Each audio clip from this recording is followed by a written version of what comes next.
Feels good to see the world getting loose. Mr. Worldwide. Feels good to see the world getting loose. Right. I don't know about you, Sack Noel. I don't know about you, Phenom. I don't know about you, White Shadow. I don't know about you, but I feel good. All right, welcome in. Yes, it is a Friday here, October 4th, 10:15 a.m. on the East Coast, 7:15 on the left coast, as I always like to say. And thanks to Pitbull, which is always available on public domain. And yes, we're always feeling good here at the Coastal Sports Network as we are brought to you by Broad Street South, the original company that started everything. And of course, Sports Radio 102.9 FM, The Game. If you guys are watching over on the newest place that we're literally kicking it off, Kick.com, welcome to folks who are watching and listening in from over there as far as Facebook, LinkedIn, YouTube, Twitter, Twitch, Rumble, everywhere in between. Don't forget you can download the app on SR1029thegame.com and also up available on the screen on that QR code. If you guys are watching on your PC, put your phone up there to that QR code and then you can download the app. Therefore, if you're in your car, you know, you can listen to it on the digital sports app all the time. And if you're in the house and you're getting ready to go to the gym, you can watch the video element through the app and then switch it over to your car so you can listen in on the car. And then when you get to the gym, you can switch it back over to the video, as I always mention to everyone. So thanks for everyone joining us here on the Coastal Sports Network. It's going to be a crazy, busy show to start off with. And yes, we're going to have some music in between the breaks here. Also coming up at 10:30, the legend, the basketball legend, as we love to call him, of course, from the Basketball League and the Basketball Super League, Coach David Magley, the president of both leagues, will be on with us. That'll be at 10:30. Then at 11 o'clock, it's going to be like almost a semi-Brady Bunch. We will have David Murphy, those of us who know him as Murph. Yes, the other Murph, like Greg Murphy. Murph will be on with us at 11 o'clock as we get into some Phillies Red October talk as the Phillies face off the Mets at 4:05, both Saturday and Sunday at the bank, at Citizens Bank Park in Philadelphia. So that should be a really good series. So Murph will be joining us. It's been a while since my good friend has been on with us. So he'll join us at 11 o'clock. Also, Jay from Bees World will be jumping on at 11 as well, because Jay will be normally joining me on Fridays. And if you guys missed his launch of his show, that was on Monday night and Wednesday nights. You guys can catch him from 6 to 8 p.m. Then later on this evening will be the Drive with Q from 4 to 6 p.m. So there is a lot to get into, as always, here on the network. It's never a dull moment. It's always busier than I don't know what, but it's okay because that's what I absolutely love, which makes it even better. So Rick starts off with the NFL picks. I got to remember because there's so much stuff that I got to end up doing. So hopefully we'll get into the weekly picks as well. As Penguin AZ already starts off this morning. Good morning, Martinez and company. Listening while working here, yo, appreciate it, Penguin AZ. I gotta have a conversation with Penguin. There's so many conversations I need to have done. It drives me bananas, but that's okay because we were trying to get something going with the boxer, also with some soccer. So I got to get a hold of my hermano out there in Arizona. Appreciate you, Penguin AZ, as always. Rick says, friendly reminder, Diddy is a Mets fan. I know it might not be a good thing for sure. Fuji, boy, oh boy, it's gonna be tough. Fuji, I would say if you're listening in, probably about 11:15ish. If you have a question for Murph, yeah, I would say about 11:15 because we won't get into the NFL stuff until about 11:30, as it'll get pretty nuts around here. But nonetheless, as quickly, the time has come around almost to the first break, only because I had to switch a couple things around, add some people on.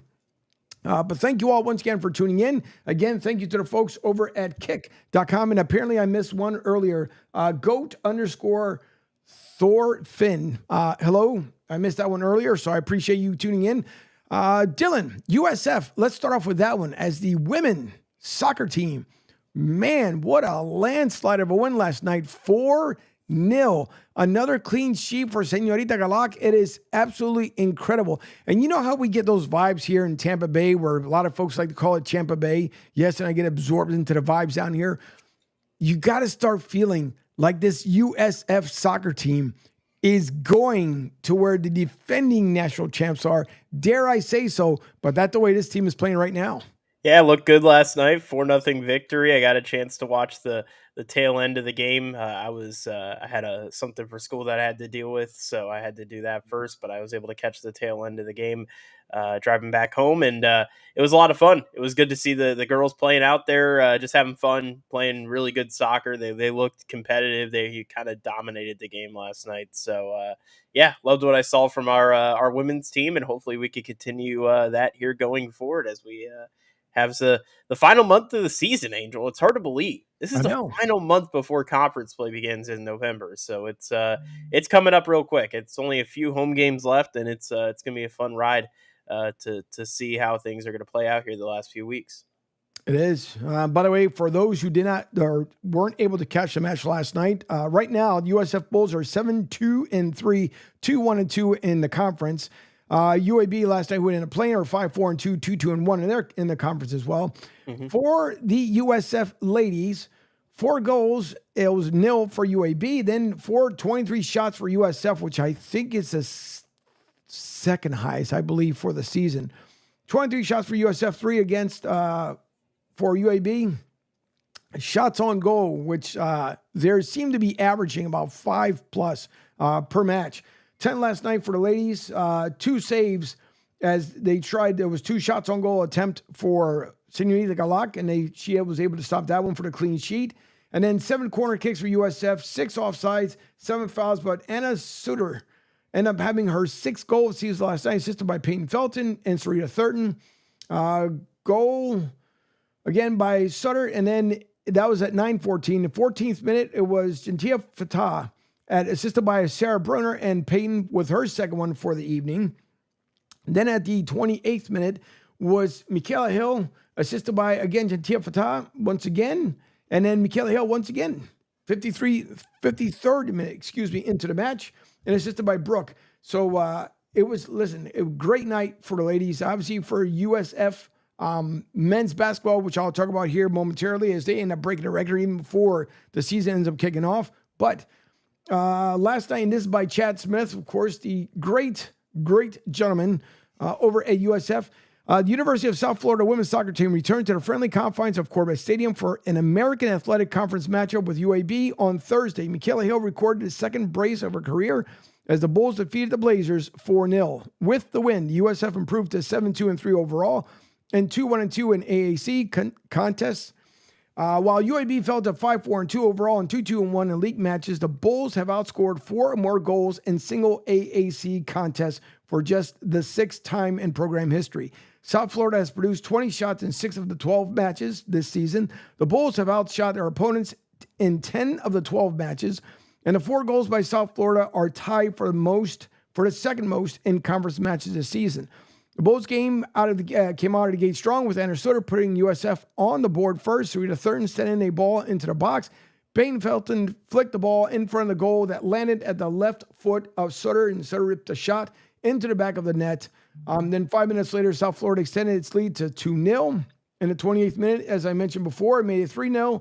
And then in the 53rd, which made it 4-0. So this team is playing with dominance, with extreme dominance. But it's good to see that the USF Bulls are doing so well. Coming up on their schedule. And by the way, if you guys have missed it, you can purchase 1 ticket and get 1 free. Dylan, am I correct?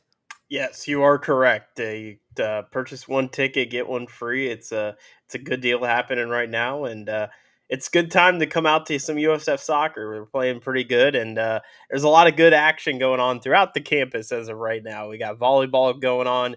We got soccer with men's and women's. Basketball is just on the horizon here, so there's a lot of exciting stuff coming here on campus here at USF. It's gonna be a fun rest of the fall, and I mean, it's going to be a fun men's and women's season. The men's season, they're already sold out of the lower deck, which is pretty cool. And then the women's obviously going to have some really good competition coming into the area. So it's going to be a fun fall season for sure.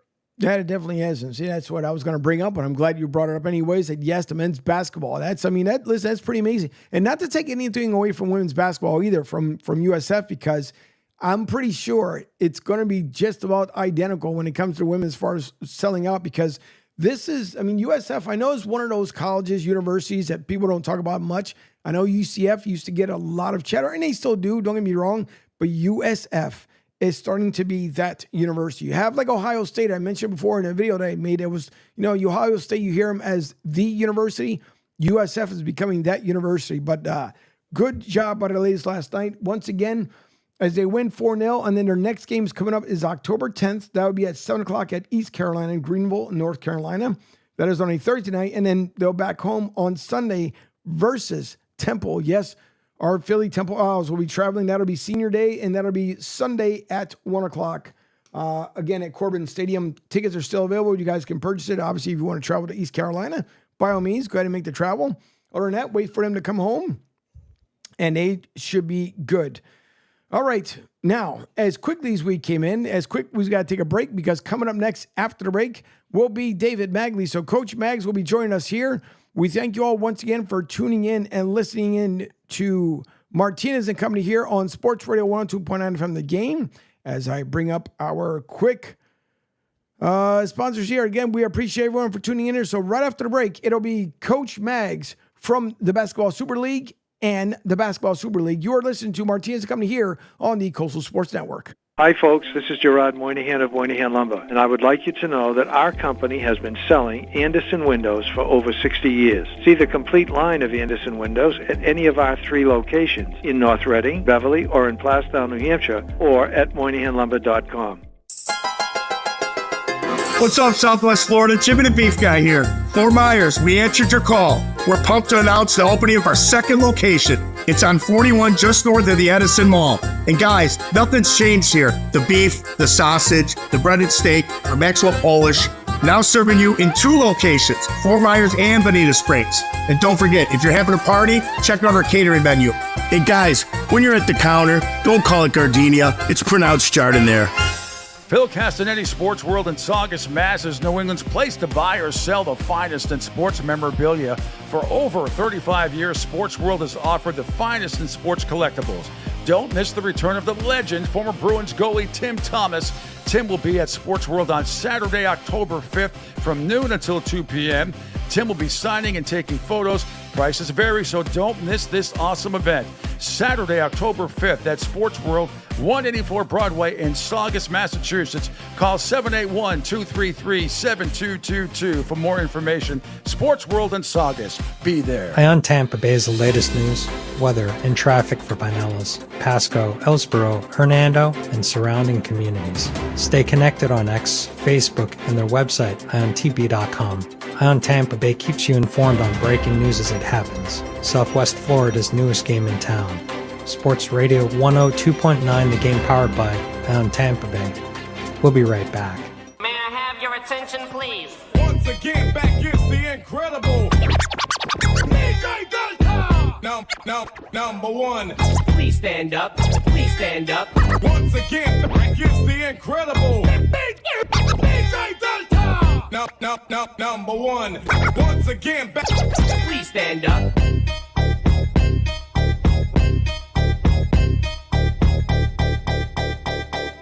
DJ Khaled.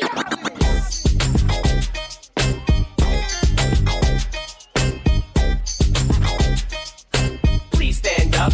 Please stand up.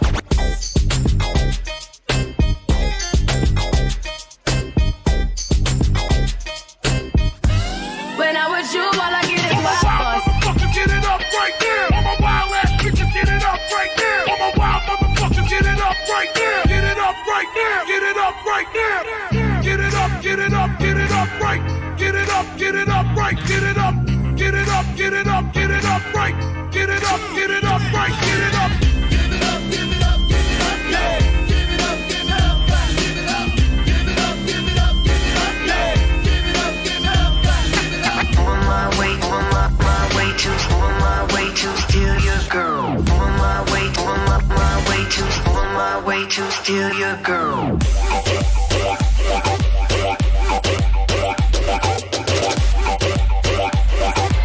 On my way to steal your girl. On my way to steal your girl. On my way to steal your girl. On my way to steal your girl. Don't just follow us on the socials. Call or text the show 727-858-6650 and let us know what's on your mind. Now back to Martinez and Company. All right, welcome back to Martinez and Company. As when Coach Mags joins the show, you got to join it at least with some music to hype it up because he is the life of the party. No matter where Coach Mags is, you could be at Denny's, you could be at IHOP, you could be at a bingo parlor. No matter where you run into Coach Mags, he is always the life of the party. And even though, Coach, I can't see you on the screen, but hopefully you can hear and see us. And maybe not. Uh-oh. Nope, he might be having a little bit of an issue coming on. Yep. All right, Coach, see if you can exit out and come back in because I definitely can't hear you, and I cannot see you. Hold on. May have just heard you for a second there. Coach, can you hear us? What about now? I can hear There you you. go. I don't see you, but I can definitely hear you. Coach, how are you? I'm good, but I can't see you. I know I can't either. Maybe if you end up refreshing your screen, we'll be able to hear you, or at least be able to see you. But yeah, we'll wait for the coach back up. As guest from guy says that Facebook police are going to put me in jail. Yeah, I know. Well, what else is new? That's okay. YouTube already did it. So yeah, that's the way it works. Guys, listen, I do things that I know will probably end up getting me screwed a little bit. But you know what? It's a Friday. I said it was going to be a music Friday. That's what I wanted to do. We'll wait for Coach to come back up here in a second. Music Friday. It sure is. Listen, you got to have fun, no matter what. Plus, you have, you get a music license and you can enjoy it even more. So it's okay. It's just the way it is. I've actually seen Pitbull in concert. When you play that Pitbull thing, I've actually seen him in concert before. He's very good. Yeah, no, I've been to many of his concerts for sure, a couple times, and I've always enjoyed it. Him and Enrique Iglesias, when they're together, I do appreciate them both. Coach, we still can't see you, but hopefully we can hear you. Nope, we can't hear you either. Definitely can't hear you. So we're probably going to have to wait to see what's... All right, see, that's what happens on a Friday here. So, Coach, what I'll end up doing, let me... I don't know what happened here. If not, what I'll probably end up doing is just, I'll shoot him let me go back to my other screen here for a second. This is what happens when you have to do things on the fly a lot of times. But anyways, hopefully Coach Mags, I'll probably have to end up give him a call on the line because normally he's when he comes on, he's usually pretty good. So not this time. As Rick says, Dylan, tell a joke. So there you go. Yeah, I'm good. I'm not going to tell a joke. Yeah. Oh, there he is. We got Mags. He's there back. He is. All right. There he is. It only We took got a couple tries, but now, of course, I got to get back to give me a second as we go over here. How's that? That's much better. That looks good. Listen, we had the music, we had the DJ playing, we had everything going to bring you in the right way because you are the life of the party. But Coach Mags, how are you?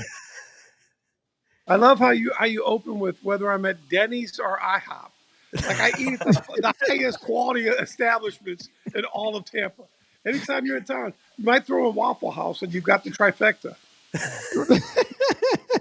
No, listen. Are you down here in Tampa? No, you're back home, aren't you? I'm out on the road. Nice. That's all right. Listen, so this season, as it seems like it goes by faster and faster every season because now the Basketball Super League coming up with the Jamestown Jackals, by the way. Congratulations to them as they make the jump over to the BSL, which is always awesome. But every year it seems like it comes by even quicker. I mean, we're only, 2 weeks or so away from the Canadian draft coming up? Yeah, the BSL Draft Combine is October 19th to 20th in Windsor, Ontario, at St. Clair College. It'll be a good deal. And the BSL being a second-year league, we really let the teams dictate when the season starts till they get where they want to be. We just kind of moved it around the first couple of years till we could find the sweet spot of what they want. In Canada, where the majority of our teams are, it's not like Florida. When that sun comes out in Canada, they've been locked up indoors sometimes for 6 months, 8 months.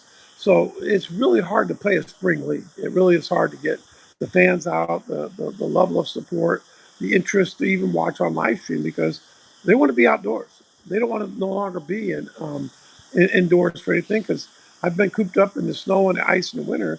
So now I want to get to the lake cottage, or I want to get golfing, or I want to be outside with my kids. So it's a lot easier if we do more of a winter sport. So we're playing there from November through April, and then TBL remains a March through June sport. So it kind of gives us one of our players, Charlie Markwar, one of our best players from leading scorer from the Frederick Flying Cows in TBL, has signed and will be announced today to play for Sudbury in BSL. But when his season is done, even if they win a championship, he'll still be back in plenty of time to play 6 weeks in TBL. So the net effect is the combination of the two leagues is going to give this young man a chance to play pro basketball up to 8 months. That's as good as any place around the world. So you have a 5 month league, a 3 month league, and they can combine 5 to 6 and 3 to 4, and they can combine to be a pretty cool opportunity for players in North America. No, it is, and I think that's where a lot of people end up missing out. And for those that don't know, the basketball league, it's a tremendous opportunity. And when you come, let me explain to those who are listening in or watching for the first time ever, as far as when it comes to the basketball league and the basketball super league. When you come to this league, this isn't like you're going to some backyard dunk contest or some backyard 3-on-3. The guys who come there, because I've witnessed it firsthand, especially up in Indy, when they come there, there's some guys that they're ready, they're prepared, but I don't think they really understand. It's like a mini boot camp for basketball, to put it in best terms, and in a good way, because you are bringing the heat. The competition level is bigger and bigger every season, and it's tough because these guys, they wait for draft night to be able to get the call, or if not, if you don't make it on draft night, you're able to at least get the call sometime throughout the season. But when you come there, you have to be basketball mindset, basketball ready. If anything, have your passion in your heart, because there are some guys that I saw that that have made the team on draft night, but because the level of competition is even harder, you'll see them. I mean, they wear their heart on their shoulders, and they'll walk around like, man, if I would have just been able to do this or say that, and been better off. But when you go to the draft combine, and what you guys don't understand, other than the opportunity, is when you go to interview night and the teams are out there, the team market owners are out there, they're asking you serious questions. It's how you look, your development, your character, your social media, because your social media does get scrubbed. Let me put that one out there. So you have stuff in there that you probably don't want other people to see. I would say that you might want to go through your social media and take out anything that's up there, because they do such a tremendous job to make sure that the product that is put out there on the court is a big representation of both the basketball league and the basketball super league. And I could be, not saying things correctly there, Coach, but this level of competition here, you have obviously the NBA, the G League, but to me, the TBL and the BSL, this is just in my own valid opinion, I think the G League needs to start looking, because that level has made it now to the G League. And the G League, if you don't look too hard, when you used to look in a rearview mirror, right now, it's those objects are closer in the mirror. That's where the BSL is right now. Could I be wrong there, Coach? Well, I think two things. First of all, the real question for all young people is, your social media is your job interview. And, who's your, if my audience is my boys and they're going to laugh, that's fine. If my audience is some girl I'm trying to impress, that's okay. If I'm trying to get paid based on my brand, then become Brandon Bellotti with 2 million followers on TikTok that people want to see them because it's encouraging. He's lifting. He's got an Axe commercial with Sharif O'Neal, Kareem Shaq's son. If you look at the different opportunities that social media provides for you, man, why wouldn't you want to just do it the right way at all times? Oops, sorry. And did I mess up? Just a second. I'm sorry. No, you're good. I just see you sideways, but you're good. I can still hear you and see you. Yeah, I'm trying to get back in here the right way. It's just, there you go. Sorry. Anyhow, and the the truth of the matter is that the upside of this thing is so big that if they just embrace what the opportunity can be. Now, the NBA, G League, what the NBA has done is built a wonderful development system for themselves. When the Raptors won the championship, everybody put the great Kawhi came there. Yes, Kawhi was spectacular that season. But you know what? Where did Pascal Siakam come from? The G League. Where did Fred VanVleet come from? The G League. By the way, They both won the G League championship the year before with the Raptors 905 team. So, what in their infinite wisdom, the NBA has created this wonderful JV product for themselves to be in the same market basically as the NBA team. The Orlando Magic have the Osceola Magic. That's the same basic market. So I can watch them practice in the morning and play with whoever in the there's been G League guys that have played in games in the G League and the NBA the same night. So it is just a straight development program. We fit in there because we are in a lot of the markets that are flyover, a lot of the markets that people aren't in. We fulfill a niche for basketball that complements what the NBA and the G League does. So we're not chasing them on their heels. We're trying to fit in to say, listen, pro basketball is so big in North America that eventually there'll be 24 BSL teams and 64 G League teams. I mean, at 64 TBL teams. That gives us an 88 team brand, an 88 team brand that gives us 1,500 to 2,000 games a year. We can market online with live stream, with TV, with brands. There's so many things we can do with the end. All the markets want it. I mean, we'll be announcing a new Tampa organization on Monday. That's exciting, and they do incredible community work. They're a great brand that's a media partner that will do some cool things with their own media branding. That'll be a great compliment. Angel, I'm sure you'll be a part of helping build that. But we're just we give people opportunities to live their dreams, and we're showcase leagues. Our dancers go on to dance in the G League and the NBA. Our announcers have gone on to start their own programs like you, to going on to being we have a couple guys in ESPN. I mean, the opportunities are huge for everyone. We have salesmen, interns that are going on. You get a degree in sports management or sports marketing, your best bet is to get on either an internship or an early job with TBL or BSL, because the next person that hires you wants to know, what have you done? And when you're able to prove that you've done something, then you have a chance. And that's what we hope to be. And that's a fun that I've had, because I started out with the Tampa Bay Titans when the TBL when the Tampa team was here with the Titans. Dylan and myself were there. Dylan used to have we had a lot of fun as far as up in the stands, and Dylan, who got me involved when it comes to the TBL, and it was such a great time, and even an honor with Dylan, because Dylan has what I would call a multi personality. You get Dylan the character, and then Dylan, the professional, when it comes to calling games. And I've told him this, and I say this in front of everybody because I never kiss up to anyone. But Dylan makes for a great broadcaster. I don't care, baseball to football to basketball. He just does an excellent job. And you guys will, well, I'm pretty sure we'll be hearing him soon here calling games as well. But Dylan had me with the Titans. He moved on to the Toronto Blue Jays, and then I had to get permission from the Toronto Blue Jays coach in order to have him to even talk to him anymore, because that's how much they had cared for him. But then I say that in jest, but Dylan continues to do great things.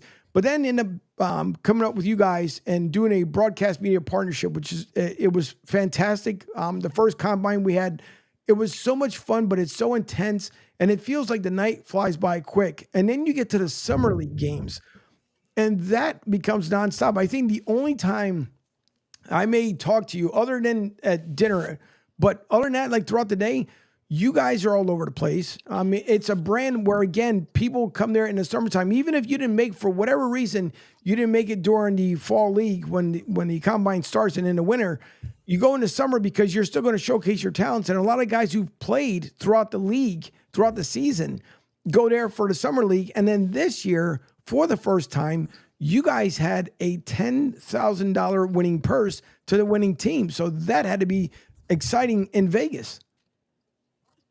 Yes, it was. And, for us, we think you're part of TBL family, BSL family. We're like the mob. Once you get in, you can't get out. Yep. Once you get in our league, we want you to know for the rest of your life, when you need something, you'll reach out to us, whether it's going on to coach, whether it's, listen, we've had guys come in, play in our showcase in Vegas, and never play again in our league because they get a better job. We're great with that.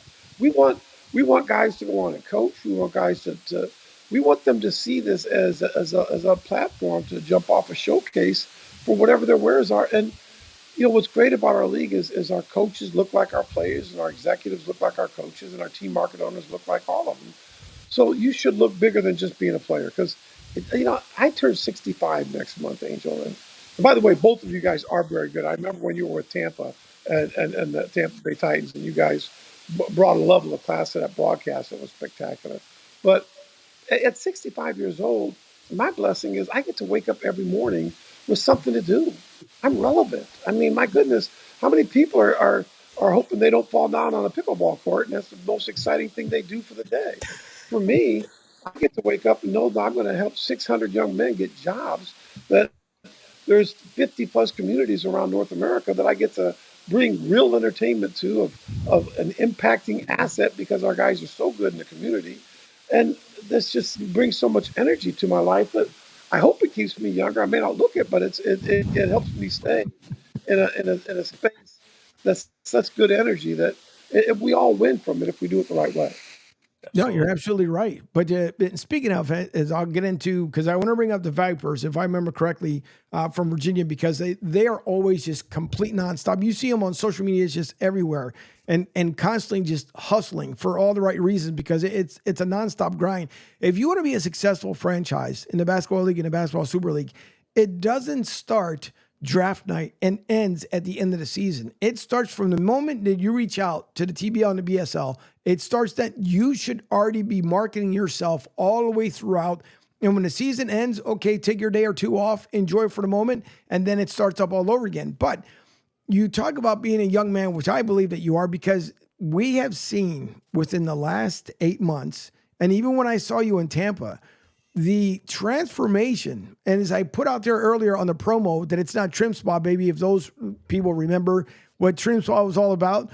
But, Coach, you have really slimmed down. I know most of it was because of your health, but if you would have been standing on the opposite side of where we met you up in Wesley Chapel, I probably would have blown right by you, like, who's this big, tall guy? But you have been looking well. You've been taking care of your health. And you guys, and Evelyn too, Evelyn does not age. Both of you guys don't age. You can say you're 65. You guys don't age, but your health has been immaculate here for like the last 8 months. Yeah, you know what? I just got to the point where if I'm going to do it, I got to do it. I'm not getting any younger, and it wasn't like I. It was. I went in to try to talk to somebody about getting a shot or whatever, and I couldn't qualify because I didn't have diabetes. Like, and I wasn't even pre-diabetic. I'm like, how can I look like this and not be pre-diabetic? This is terrible. I mean, don't make me take my shirt off. I'm telling you, there's got to be something wrong with me.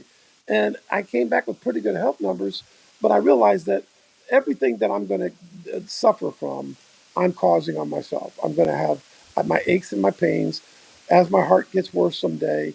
As if cancer comes, all of that is because I haven't taken care of myself.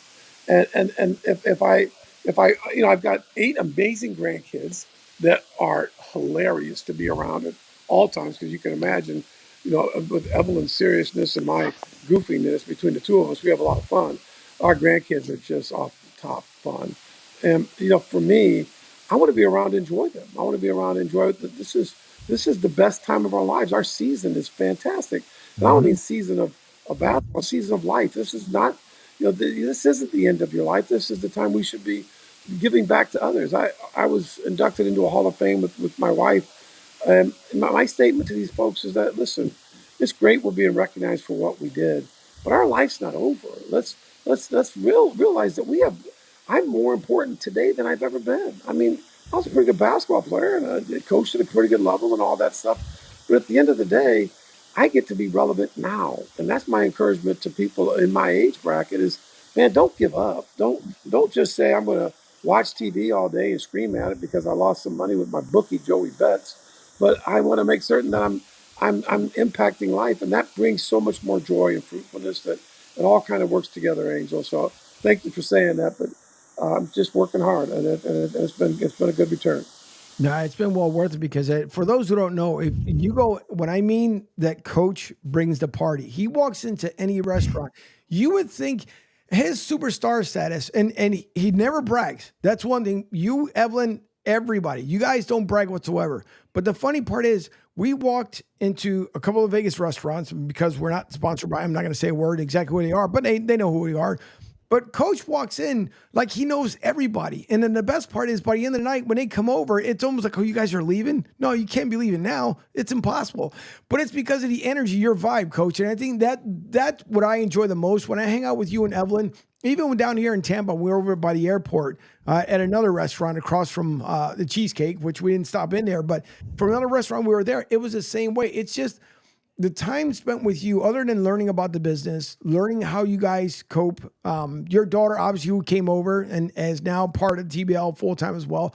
I mean, you guys just have such a different vibe from other organizations that when you're right, because it's like joining the mob. Like, I don't plan to go anywhere. And I know you and Evelyn had mentioned, like, well, the day I get called to ESPN, which will never, and I'm fine with that because owning your own network and having fun with it, I truly appreciate it. And hopefully I can grow it one day to the likes of it.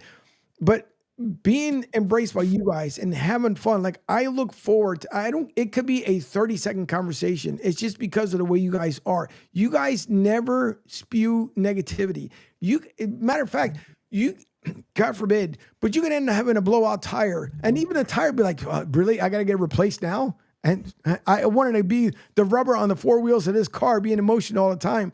But you guys just do such a great job. And it's amazing. And it's very, very affectionate. And you guys infect everyone when it comes to being there at the draft. It's just fun how you'll hear guys roaming around and talking like, hey, have you talked to the Mags? Have you coached, you talked to the commish? Have you talked to Kelly? It's a whole different vibe. And I want people to understand that. So when you're going for any position in a TBL BSL, know that it not only is Coach Mags the life of the party, but he is the party. You guys are definitely the heart that beats for both leagues. Well, it's important to us that everyone we touch recognizes their value. If all we do is affirm people, we create affirmation by touch, by encouragement, by laughs, by jokes, by all that stuff. It means that they have value, and if we do it the right way, we teaching them the same way. What warms my heart, Angel, is when the game is done, Dylan, we'll look up and we'll see our guys interacting with their fans, and the kids are slapping five and high fiving in Frederick, Maryland, or in Kokomo, Indiana. Those guys love to dance. They'll be out there dancing with their guys, line dancing. The crowd gets out involved. Those 30 minutes when the games are over is the most fun time that you're going to find in pro basketball anywhere, because that's the celebrity, that's the personality, and let them come out, and that gives our fans a chance to be a part of it. In Lebanon, Indiana, after every game, there's 50 people that are from a retirement old folks home that come. Those guys stand in line to get hugs. And they're like, those are my boys. Whether they're calling somebody a boy is right or wrong, these people mean no harm but to say, I love you. Come, right. Let me give you a kiss on the cheek. Let me tell you you're special. So that conference of love that goes back and forth between our fans and our players and our league and our coaches is why we try to encourage our coaches to listen.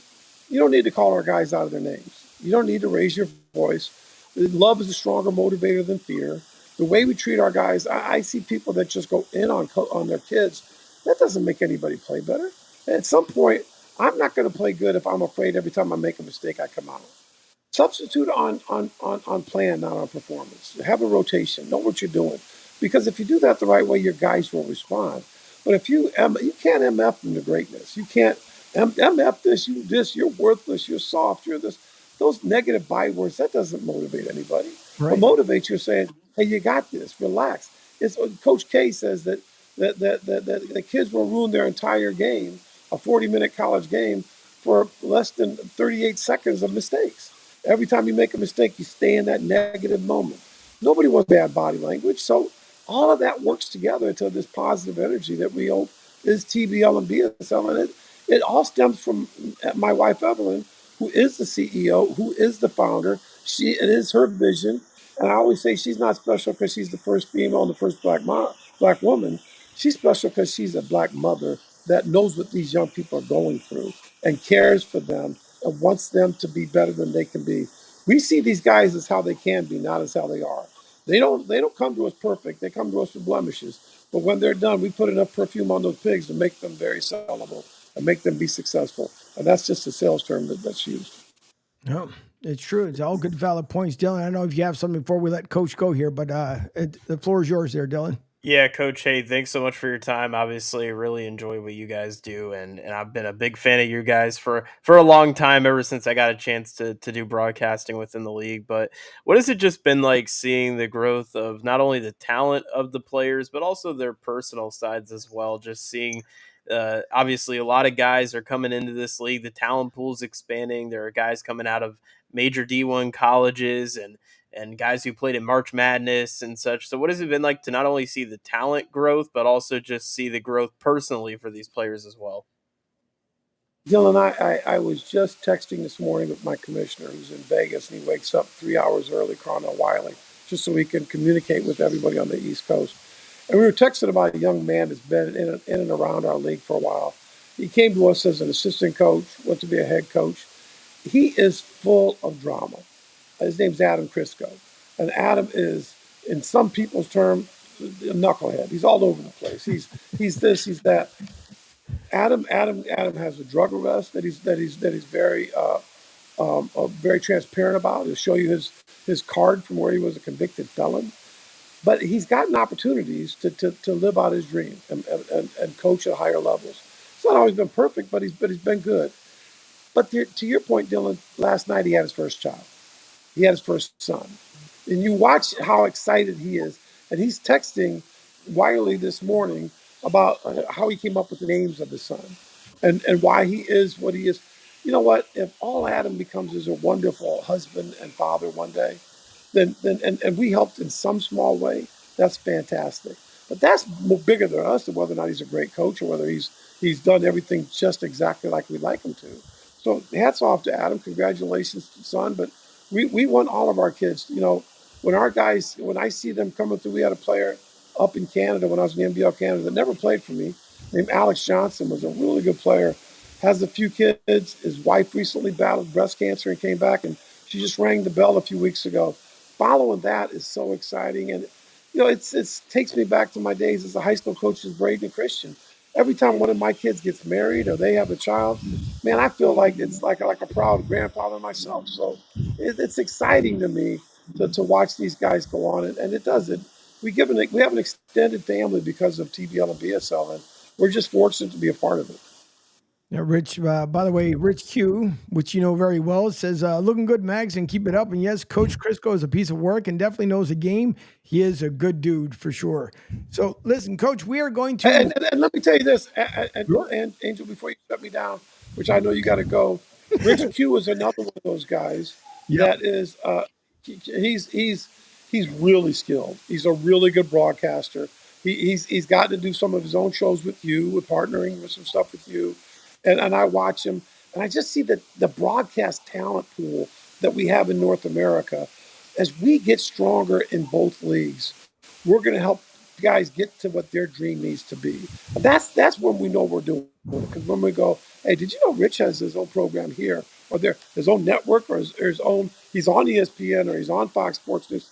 I believe that's going to happen for our guys. Rich, Angel, Dylan, you guys are all going to be there because you've got the talent, and we're just giving you the format to make it work. So I'm proud of you guys. I'm happy to see you succeeding beyond us because that's a great look for us as well. No, I appreciate it, Coach, Yeah, because thank you. again, it's and Rich is good. Rich, especially when he calls his boxing matches. Rich wants to he can make me run through a wall the way he calls his boxing matches. The only thing I wish was I know there's times like he'll send me a link. He'll say, "Look, you can watch it here." Then I'll go watch. I'll just get the either the Circle of Death or something else going on. But no, Rich he has a great time. Of course, he's on Monday, Wednesday, and Friday right here on the Coastal Sports Network and Sports Radio 102.9 from 4 to 6 p.m. with the Driveway Q. So you guys have missed it. You can't miss it tonight because he will be on at his Football Friday, which he loves to get into. But Coach, thank you for coming on. I can't wait to see you back here again in Tampa, or depending on where we'll meet up. If not, definitely. I don't like to leave here in the wintertime. I don't, Coach. But for you and Evelyn, I come up there to Indiana because I love the combine up there. I missed it last year because of Radio Row, but I can't wait to get back up there this year. And I'm going to try to make both happen at the same time. We look forward to seeing you, buddy. And Dylan, keep up the good work and appreciate what you guys are doing. Thanks, guys. Thanks, David. Always good seeing you. Thank you, Coach. All right, we are going to switch an angle here for a second because normally I would go into a commercial break. Well, let me see, because now I got to flip over the screens. Normally I would go into a commercial break, but I'm not going to make this young man wait any longer, as he is joining us live from the Philadelphia, Pennsylvania area. You guys know him. I definitely love him because for many, many years, I followed him on TV.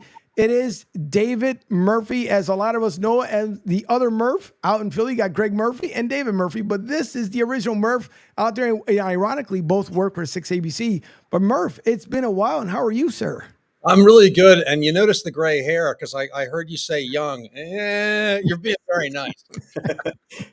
No, it's okay. But first of all, it's been a little while since the last time we spoke, but I know you were just going into your retirement. How is retirement life? Retirement's great. I was 25 and 20 at the Phillies this year. So obviously I'm spending a lot of time down at the ballpark. I was on 3 road trips. In fact, here you go. I got my Phillies jersey on here, but I got to show you. My wife bought me this because we went to London. So nice. Well, London with Big Ben. Yeah. Got into the special MLB store there, and everything was sold out by the time I got in. It was like outrageous how many Phillies fans were there. It was really great. Got to go see Minnesota for the first time with a friend of mine. I had never been to Camden Yards, and I just got in and saw a game in Baltimore this year too for the first time. So it was good time. I got my cat here too, by the way. Yes, I see that. I can be like Sherlock Holmes now if I want. There you go. But anyway, it's been great. It's been a lot of fun. My wife and I are traveling. Retirement I highly recommend it for when the time comes for people. Yeah, it's well, my wife, she's enjoying retirement as well. She just retired this year after 25 years in the school bus community service. So she's really, really enjoying it, where she doesn't have to go bananas anymore. God bless. Stories to tell. Oh, a ton. Yeah, there's a ton, but I'm kind of surprised that it's the first time you ever been to Camden Yards. It's a beautiful ballpark. It's gorgeous. I mean, it's instantly one of my favorites. I love the backdrop, and proximity to the city is great. It's really a cool place.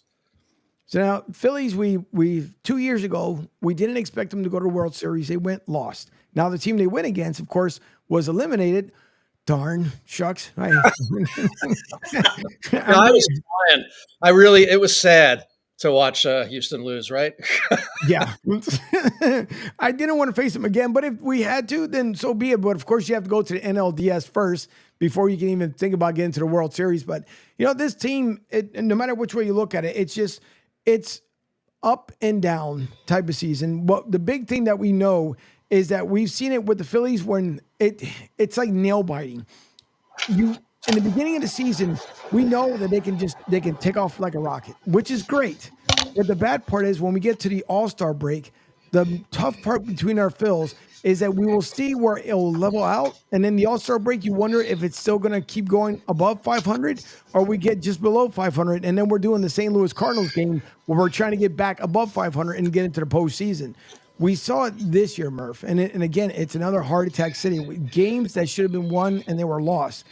The only thing that I don't like is having the best record in baseball, because we know, like in hockey, you have the best record in baseball, you're usually the first one being eliminated. So your thoughts, even leading up to the All-Star break, I mean, thank God we're there in the postseason, but it had to be nail-biting. Yeah, I mean, first of all, going back to the beginning of the season in March, I was telling my friends they're going to do fine the first half, and honestly, they did way better than I thought they were. I said, look out for after the All-Star break through about August, because you could see the schedule was going to be really tough, right? Well, then they did worse than I thought they were going to. I mean, I thought they'd be a 500 team and through August with tougher games. And that was frustrating. September comes around and they finally got hot. I think they ripped off 7 in a row or something at one point. And then we're kind of so-so down the stretch. I tell you what, going into this playoffs, I felt a lot better in the 8th inning when Milwaukee was up 2-0 than I now that the Mets are in, because I think that's a bad draw. The Mets are a hot team. Now, speaking about draw, because Jay, the gentleman right above you in the window there, which is Bee's World, which you can listen to his show here on Sports Radio 102.9 Mondays and Wednesdays. Bee, first of all, you had to be pretty much just biting your nails beyond belief, just like a lot of Mets fans. But finally, you guys end up squeaking out the win, and now we face your team, even though he's originally not from New York, up north, but he's over in Michigan. But Jay, what was your thoughts when Pete Alonso, who knew that was going to happen because Pete wasn't doing so well throughout the series? No, and I think that's the first home run off of Williams' changeup all year. I saw that stat, and it was historic. But the thing that doesn't get talked about enough was Lindor and Nimmo getting on base. Right. It set everything up, particularly Lindor, who's the National League MVP. And if you think Ohtani should win it, he doesn't play defense. It's Francisco Lindor. Take him off the Mets, they win 70 games. I could play Ohtani's position. The Dodgers would win 90 games. And so that's the reality of what it is. And Quintana, Budo gave up the 2 home runs, but Quintana, Budo I think he got a couple outs. And then Diaz kept us in the game, and reverse of what happened the day before where we let them hang around and they made some hits. But I'll say this. If you look at the teams that are left, there are 8 teams left. I think this is fascinating because I think the Mets, believe it or not, as much as they've had to pitch because of the nonsense the Braves pulled. By the way, when did the Braves play? The nonsense the Braves played, making us pitch extra games. Right. Our pitching is in pretty good shape because I think we'll activate Taylor Maygill. We have Quintana. We have Manaea. We have Peterson, who closed out the game. We have enough pitchers, and Severino, obviously. But the Phillies have Wheeler, Aaron. They have a lot of pitchers. Sanchez. They have good pitchers. They're in a good position with their staff. In the 5-game series, the Dodgers are a mess. All their pitchers are hurt. Mm-hmm. Joe Musgrave got hurt the other night for the Padres, and that's a big deal. So I think, and obviously the National League teams, American League teams, the Indians have had starting pitching injuries all year. They're starting Matthew Boyd, I think, in the 2nd game, ex-Tiger great. Everybody knows what the Tigers are doing. It's Therese Scrubel and the Chris Fetter show. And then we've got the Royals, who've got a low-budget team. They got Seth Lugo and a couple other guys, but they don't. It's not Koufax and Drysdale. And the Yankees have Garrett Cole, who's a professional choker, and just what he does and what he is, and it's going to be interesting. I think the Phillies and the Mets, and I'm much as Sanders because I'm a Mets fan. By the way, I was prepared for them to lose last night. I think this is kind of retooling, rebuild year, moving off the Verlander, Scherzer type of thing. And they got, they had the best record in baseball over the last 100 games. It kind of reversed what the Phillies did. Phillies got off to a great start and then kind of settled down. But they also had a lot of injuries. Schwarber, Harper, Trey Turner, so forth. A couple other pitchers too. So I think it's really interesting that all these other teams are scrambling for pitching. And as depleted as overused as the Mets have been, I think their positioning is pretty good with their pitching. I haven't seen what Carlos is going to do. I anticipate Maygill is going to be put on the roster. His brother was on the Brewers. So it's going to be interesting to see what the Mets do with their pitching. But we have legitimately 5 or 6 major league starters, and this is with Blackburn being out. So it's pretty amazing. No, it is. So that's the Mets rundown there, Murph, from Jay. But no, we had Gabe Morency on earlier with the Pete Shepard show, and he talked about he really don't want to face a division opponent in the San Diego Padres, and Jay, you may have hit up on that as well. But no, I was hoping that we could face the Brewers, but now we face the Mets, first time postseason. It's not going to be easy. Some people say maybe in 5. I don't want to say anything only because I'm waiting for game 1 to start, and then we kind of take it from there. But you've been there before. I've been there for Red October at Citizens Bank Park. It is completely different atmosphere, Murph. It is nuts, and I think even the Mets will probably feel that when they're in. But New York's going to be yelling and screaming as well, particularly if the Mets manage to win one of these first 2 games. I'll actually be at game 1, so it's a good thing you're talking to me now because I won't have a voice by Sunday. It is wild down there. I will say I'm a little. I think this playoff. Say hi, friend. Nice cat, Murph. Thank you very much. Yeah, there's another too. I will say that I'm hoping by the time we get to the end of this playoff, we'll have some clarity on this whole system where the best teams in baseball have to wait 5 days because it's a terrible rule. It hasn't worked out for a lot of teams, and this will be the first time the Phillies have to deal with that. Now, I know they had pitch machines going 100 miles an hour. They have a curveball machine they've got the guys all practicing on this week. But I'm a little concerned that the Phillies might get bit by that. And like I said, I do think the Mets are the hotter team right now than Milwaukee. I thought Milwaukee would have been a great series with Rhys Hoskins coming home, who would have gone 1 for 14 and, would have won. But, but I am a little bit worried about that playoff deal. And then the other thing I've always thought was it's just so much more random now with 12 teams in there. And I know we're down now. Yes. The Phillies proved it. The Phillies in 2022 were the last team in. I was at the stadium the last week of the regular season, and there were 20,000 people there because nobody thought they were going to do very much of anything, and then they did. I'm not saying the Phillies can't do it. And to your point, Wheeler looks great. Nola seems like he's kind of getting it together. And Chris Sanchez, I mean, I think they should pitch him at home on Sunday. I don't know if they've announced that yet. But he's far better pitcher at home than on the road. And then Nola could go and do game 3. I think that's definitely possible. My biggest concern is the hitting. If those guys don't have their timing and it takes them a couple of games to get going, look out. Yeah, I think so. And by the way, are you doing both games? Or are you there Saturday, Sunday, or just Sunday? Just Sunday. The Phillies did a thing with me this year where I've got 2 plans, but they folded them into one. So instead of going like 1 seat for the one game and 2 for the other, I've got 1 game per round with 3 seats. Honestly, it's okay because I'm getting to bring more of my family and friends that way.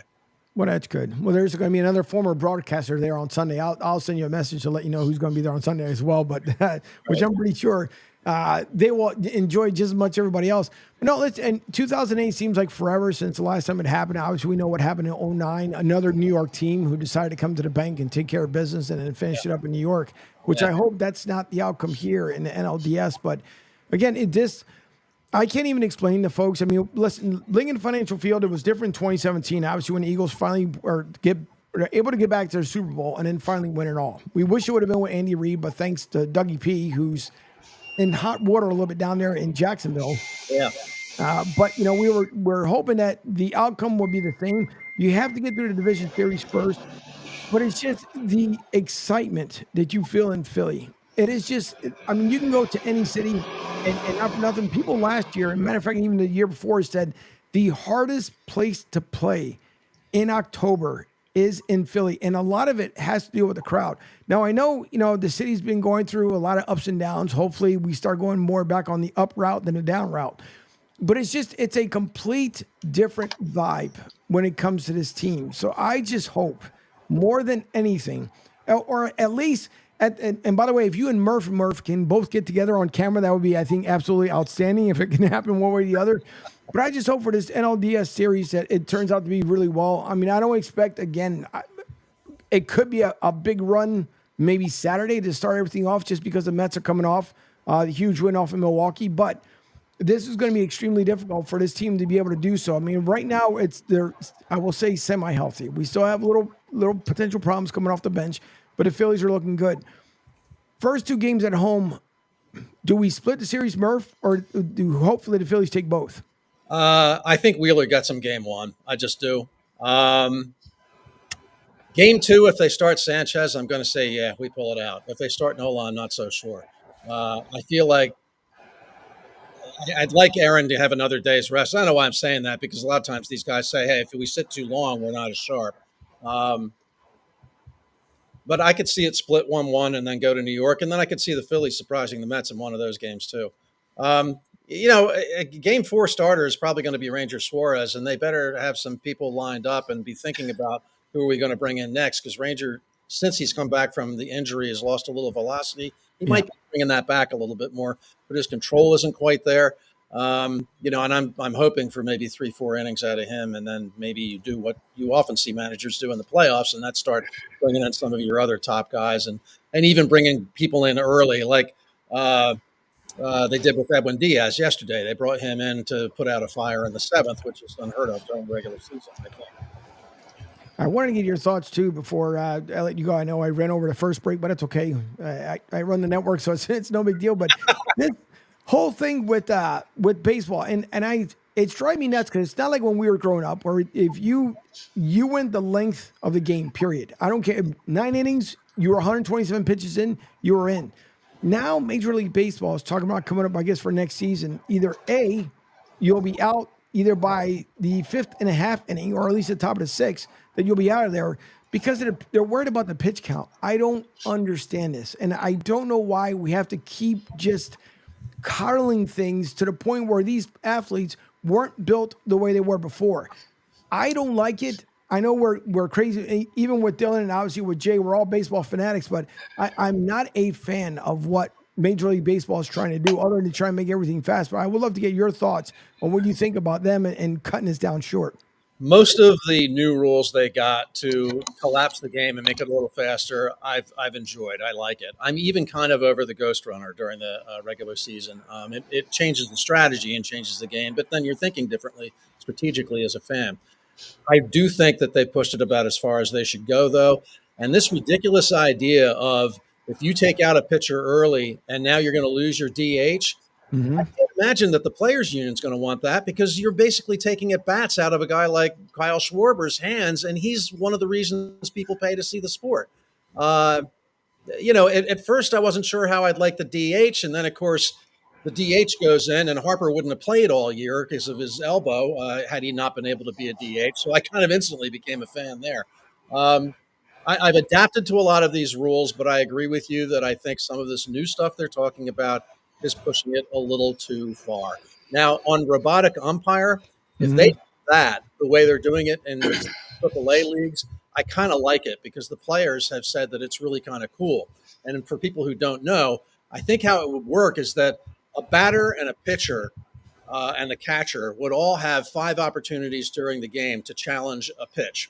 And as soon as they challenge it, up on the scoreboard in the stadium, they just do what they do on TV. You see the box, you see the replay, and the robot automatically calls it one way or the other. That sounds like an improvement in the fan experience in the stadium for me. I think it would be exciting and interesting. I'm not in for robots just calling every pitch. Maybe going that. So, I mean, I guess to wrap it up, some of the things they've done so far I think have been okay. I've adapted, but I think they're pushing it a little bit with some of this new stuff they're talking about. I think so too. Some of the stuff I'm not a super fan of. Go ahead, Jay. Angel, to go along with what Murph's talking about with the limiting the pitchers and all this, a lot of this is driven by, don't kid yourself, MLB wants to control the cost of their players and their salaries.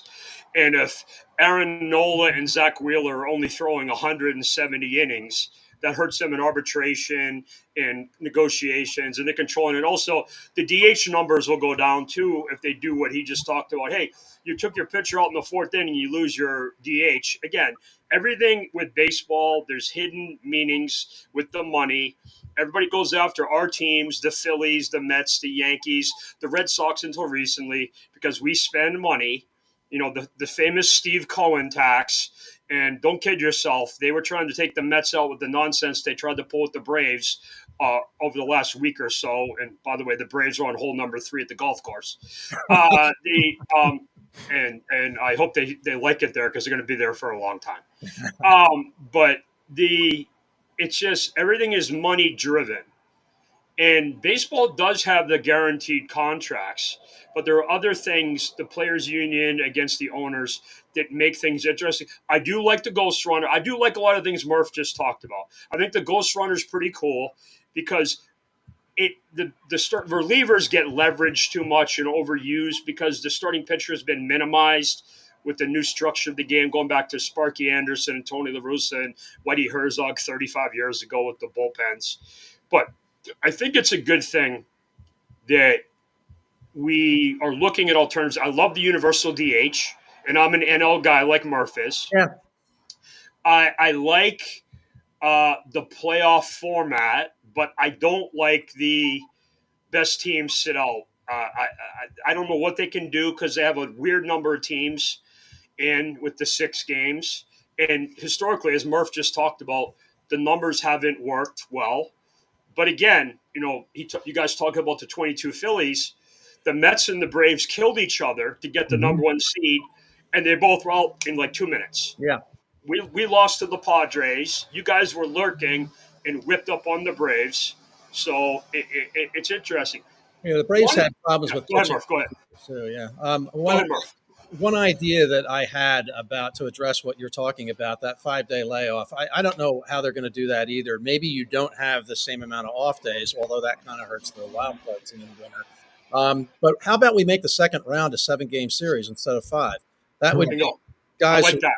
The problem is your games are now going, November 4th in Colorado some year. Well, maybe not Colorado.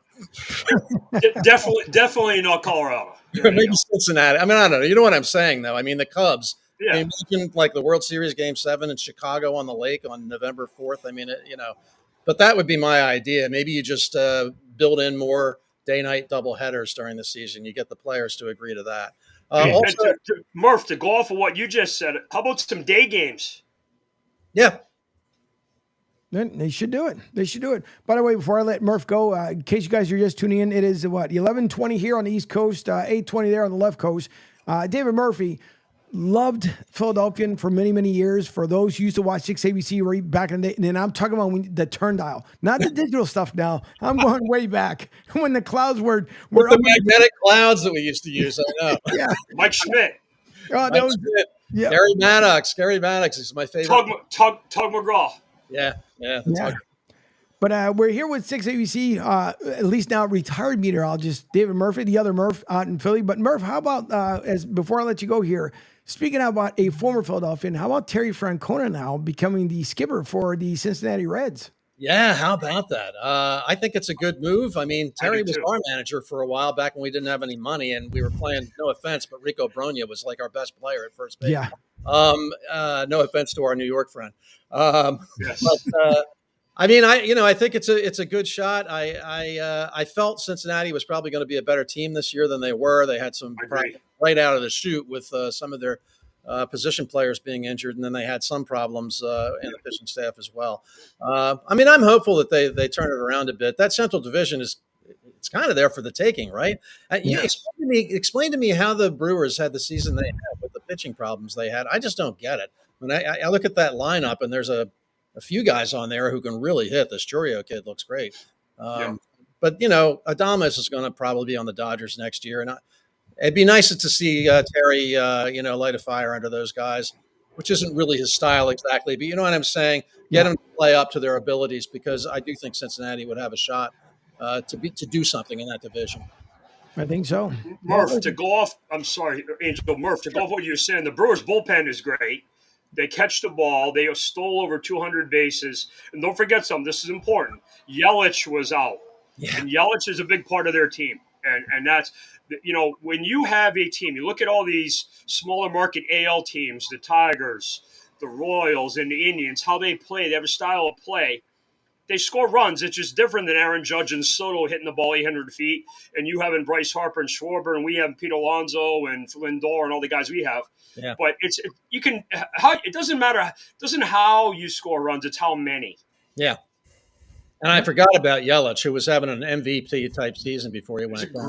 Great player, like an ideal 1 or 2 hitter who gets on base. He's a pain in the ass. And really good player. Lindor's been amazing the second half too. I just say his name correctly, Murph. NL MVP, Francisco Lindor. I'm not sure you're going to get that, but good for you. They can give Offensive Player of the Year to Ohtani, because if he doesn't come to the stadium with a glove, Lindor does. Well, listen, I think this is going to be a great series between the Mets. I do too. I do think probably going 5 games, and if Wheeler comes back in Game 5, you guys might have trouble. But I think it's both teams are loaded with stars and loaded with people who can really, put a lot of excitement on the field. And like I said, I think the key to the Phillies is going to be this break they just had.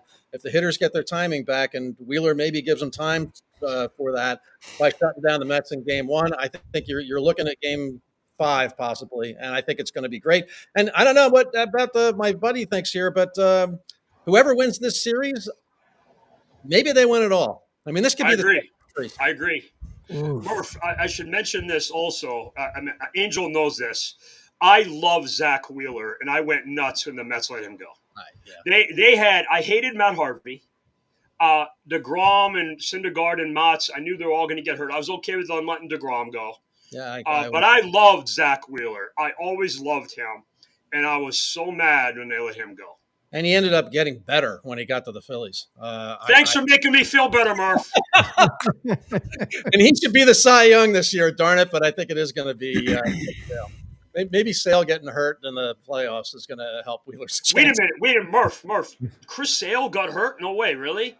Well, they took him off the playoff roster because he got. I know he was born injured, Murph. That's my joke. Yeah, I see what you're saying. Hey, the guy made it through a whole year, though. Come on, you have to get almost. Well, that's why Murph. But that's why they did what they did with the schedule because they knew Sale couldn't pitch. I guess. Remember, they got Stewart. Spencer Stellenbosch to pitch twice in 3 games. They wouldn't be able to do that if they didn't move the games. It's a shame how MLB orchestrated a hurricane to come up into Atlanta. Well, no. You're partially correct. Just move it around. The Braves manipulated it. They got the game. They got the one game in they wanted to get the advantage because they had the tiebreaker. No, it's not that everybody knew this hurricane was coming. There's been other hurricanes and natural disasters. We had an earthquake during the San Francisco Oakland World Series. They played like a week later.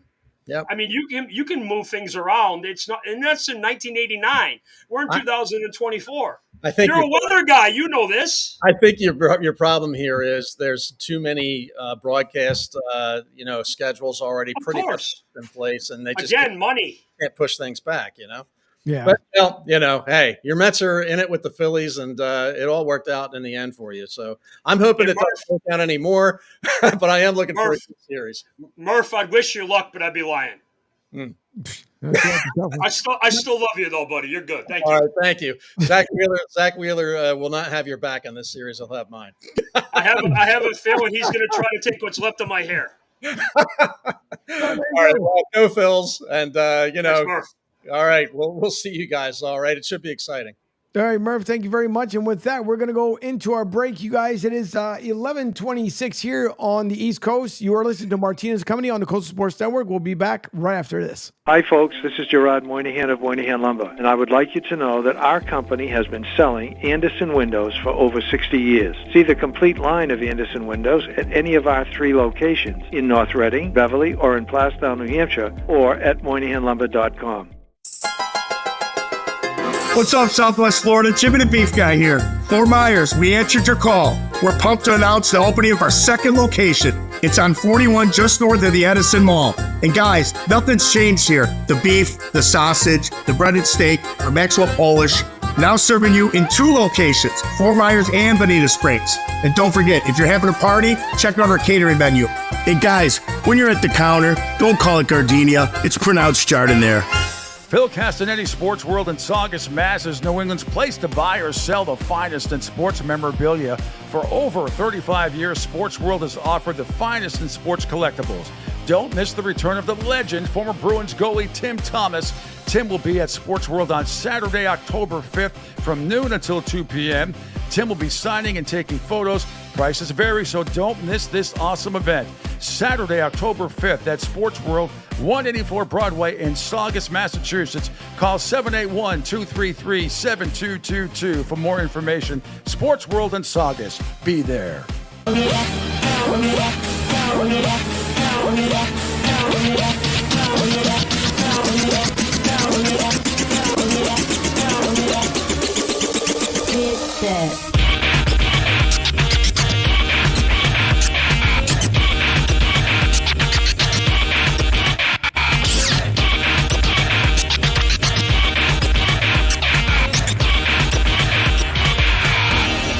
The saxophone, the saxophone, the saxophone, the saxophone, the saxophone, the saxophone, the saxophone, the saxophone. Atenção, mulherada, chegou a hora do aquecimento, hein? Vai, vai, vai, vai, vai, vai, vai, vai, vai, vai, vai, vai, vai, vai, vai, vai, vai, vai, vai, vai. Let's go. DJ Delta, chama o boy!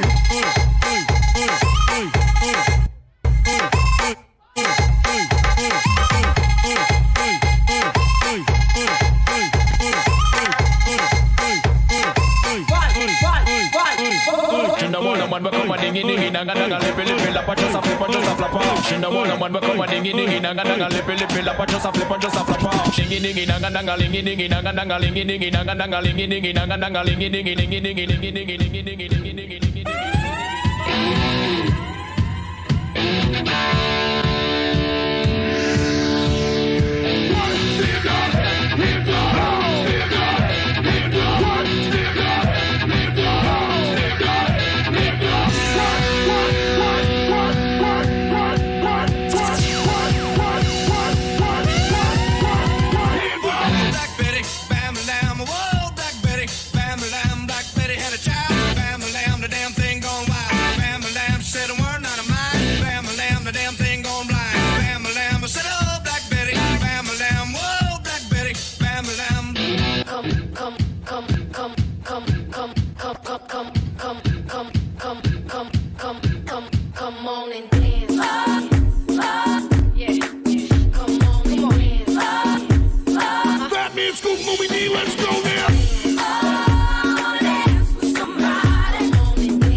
likes to turn you on. And girl, I wanna be the papa, you can be the mom. Oh, oh.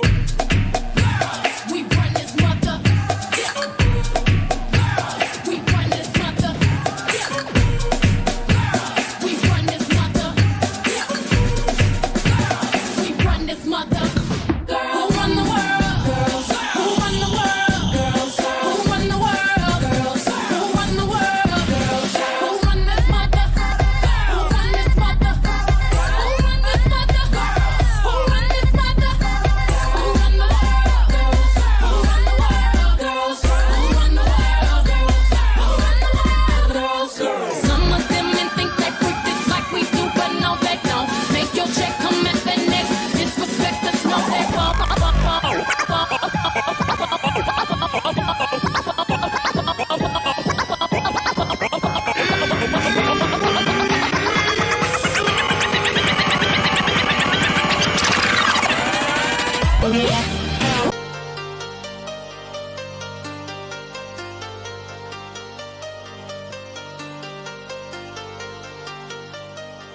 All right, welcome back here.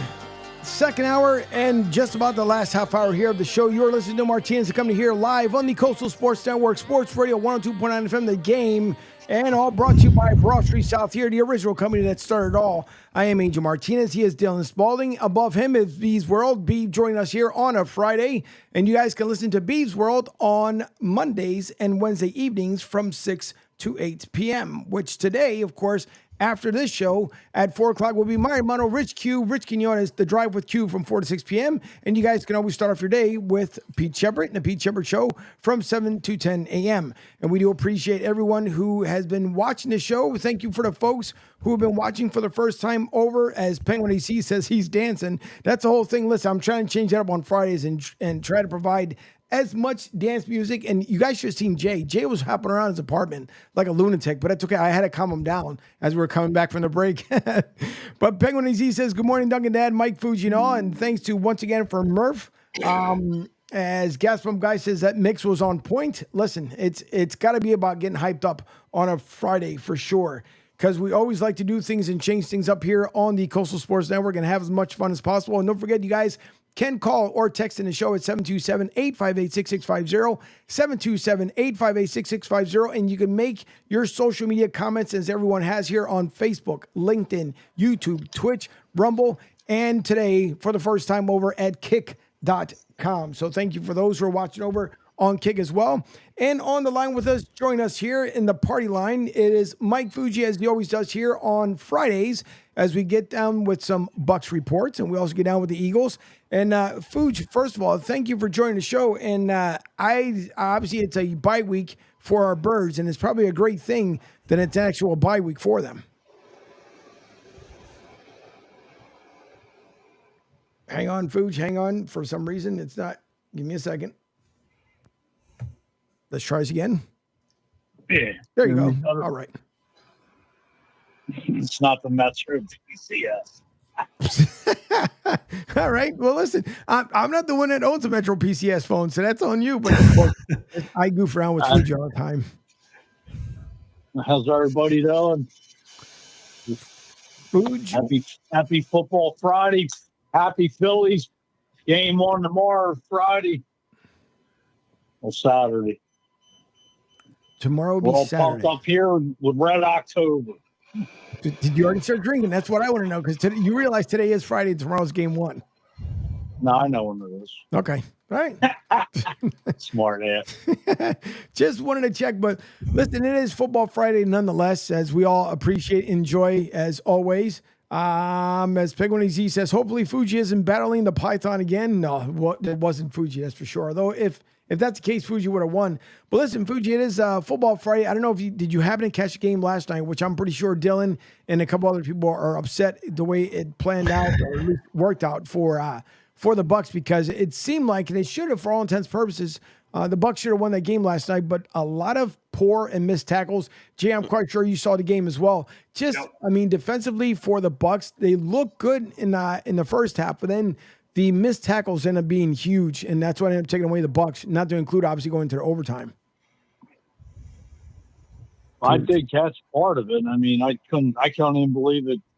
Kirk Cousins threw for 500 yards in Atlanta, pulling out another win like they did in the last second against the Eagles a couple weeks ago. So I don't know. Right now, I know we're in week 5, but hell, that's a big win, and they're right in the thick of it there with Tampa. I picked Tampa on our pool, but Atlanta, hell. I mean, Tampa would have been 4-1. You think he'd be talking about running that division. Right up there with Minnesota is one of the better teams in the conference. But hey, a win's a win. I take my hat off to the Atlanta Falcons for pulling that out. Angel, I think a big part of what's going on here with the Buccaneers is Winfield Jr. being out. He's their best player on defense. Vita Vea has also been injured. So they're their two best defensive players. There's a transition in their defensive front. They also have a lot of defensive backs in general injured. Saw a lot of backup guys out there covering Drake London and Pitts and the guys.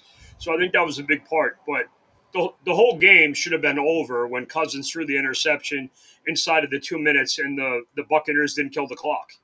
That was their opportunity to win the game. And but again, like you guys said, just what was it, 65 points in the game? Yeah.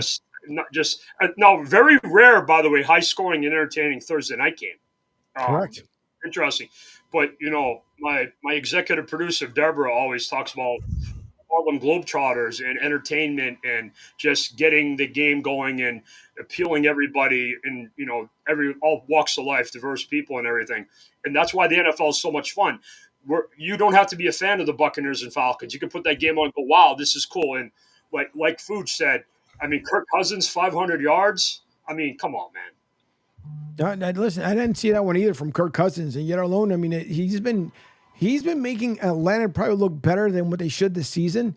But he's been doing a great job of it. I mean, Reams, obviously head coach. One of his guys, what was he, the late hit or what do they call it? It was either a late hit or a sportsmanlike conduct.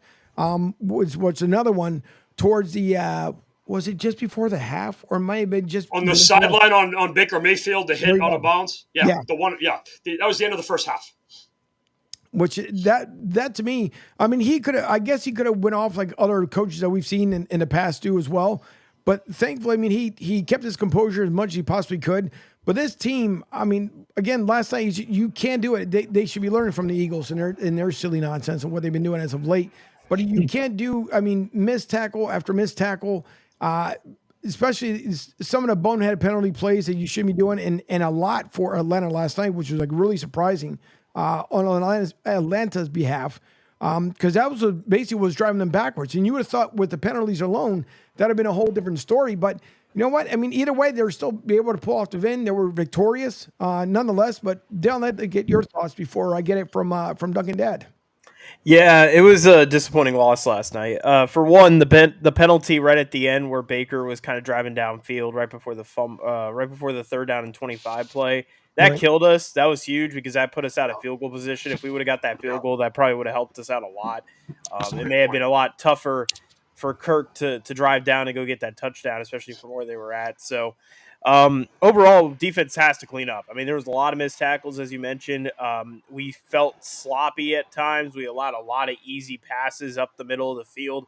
That's got to change. And Jay, you mentioned it perfectly. Not having Antoine Winfield, not having Kalijah Cansey is also a big deal. I mean, he's a big pressure. Coverage and pass rush. Exactly. Yes. Good call. Exactly.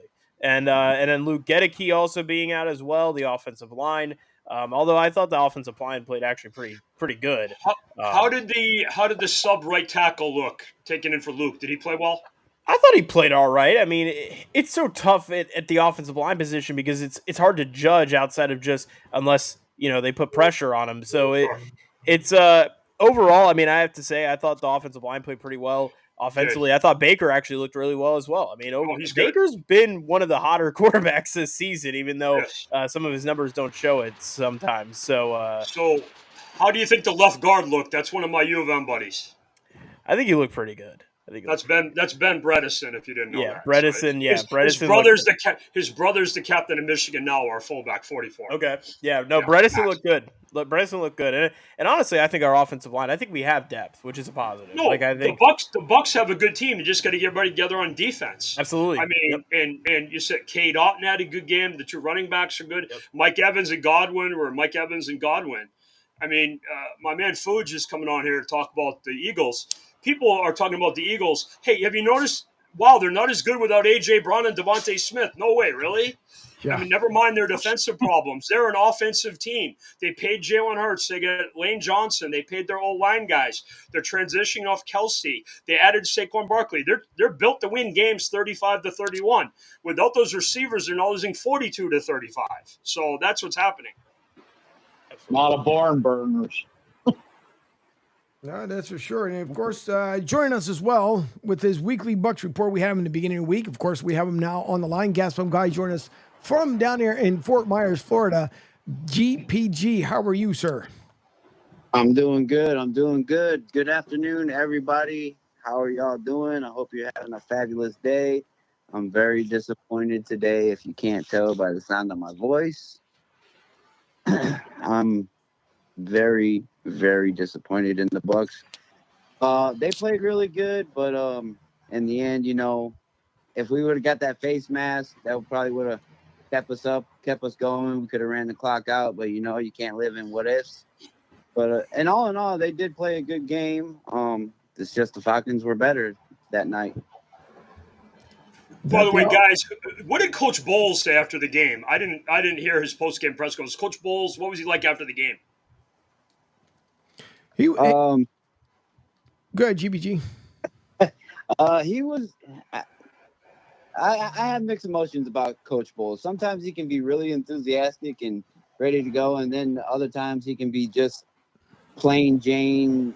He said that they need to work on some things, like always. And he did say, Angel, I know you don't like when he says this, but we were doing it in practice, and practice it was doing good, but that's got to translate to the football field. So his demeanor was his demeanor. I mean, I really don't know how to put it into words how he acts.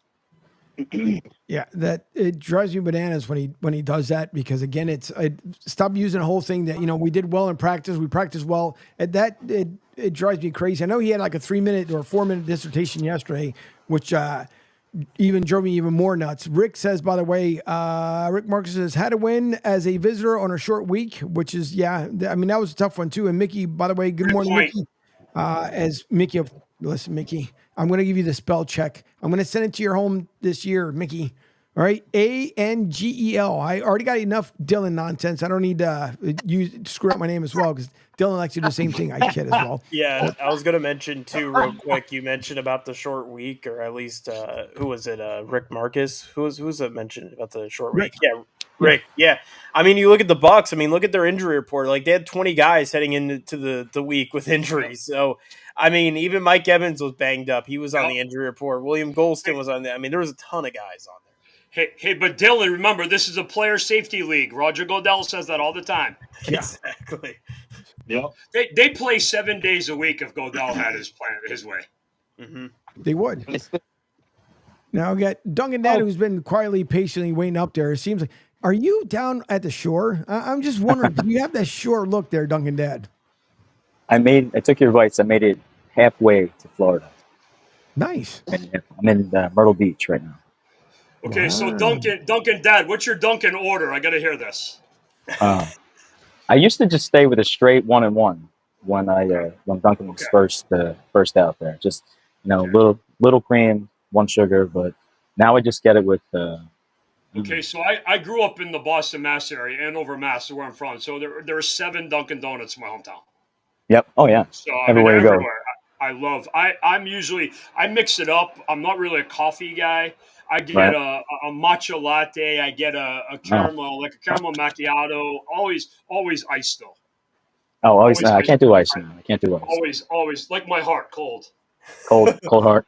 It could be 100 degrees, and I was aficionado for just hot coffee. It just has to be hot coffee. Angel, Go ahead. Angel, I No, mentioned Dylan, you gotta call him Angle. Angle, he's Angle. Angle. And hell. Yeah, on hell. And Angle. hell, yeah, and Yeah, hell, yes, and and hell's hell. good too. Yeah, and hell. I mentioned this in the past in the comments. I said we could probably find gas pump guy and Dunkin' Dad together at the same place because I've seen a lot of Dunkins in gas stations. So Oh yeah. you guys could be like, yes. Absolutely. That he do. By the way, for those who don't know, Dylan likes Virgin Long Island iced tea. So if you guys ever see him in a bar somewhere, that's his favorite go-to drink. Just to let everybody know. Yeah, that's okay. We understand. We He get didn't have that when we were out, Dylan. No, I did not. I did not. Temple. No, it's a joke. Of course, he doesn't drink. If he trust me, he's been out with my wife and I. So if he would have even thought about that one, the restaurant that we went to, they were Slick and Hudson. Oh, well, Did you I wasn't forget? 20. I wasn't 21 yet, though. That I'm 22 Why? now. And you Oh, have there you to. go. Do you not know how to go with the flow of the show here? Jeez Louise, this guy. No matter what I You do, gotta school him. listen, Duncan Dad, when you come down back here in Florida, can you please take him under your wing and just like show him how shows work, how you flow Some with it? toolage. Some Exactly. toolage.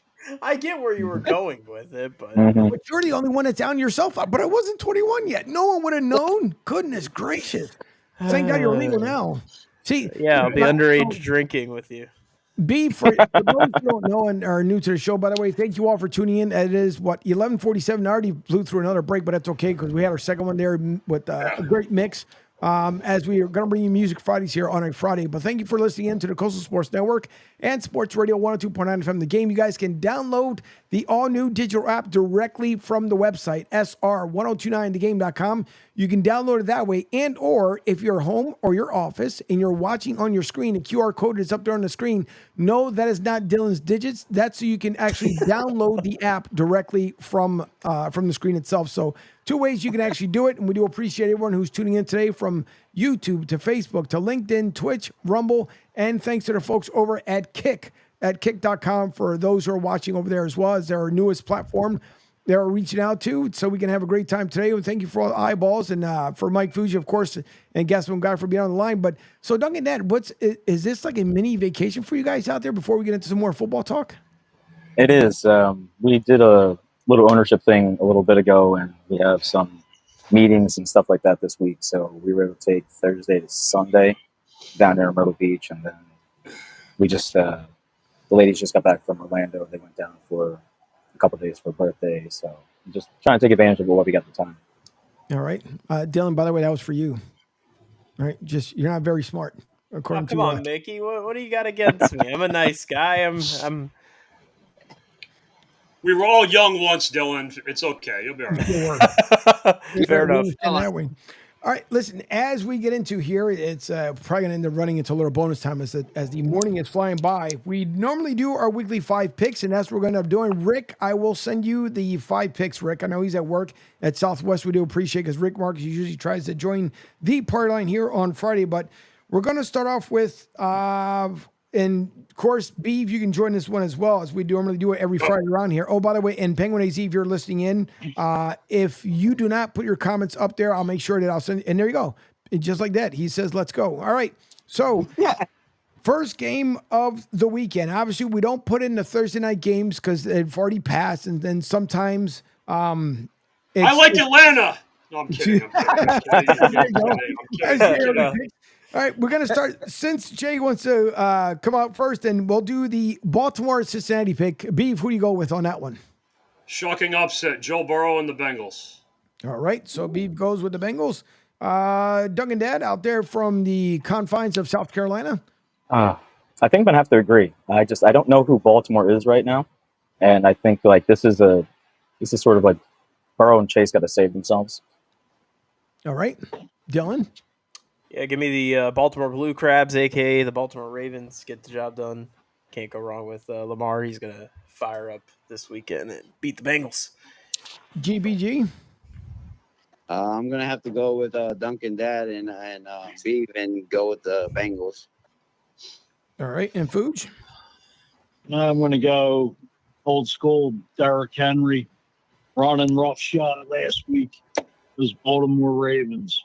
Yeah, I'm the same way too. And that's not even just based off the Derrick Henry performance. The way Cincinnati's playing right now, I know what it is with Cincinnati every single season now for at least the last 3.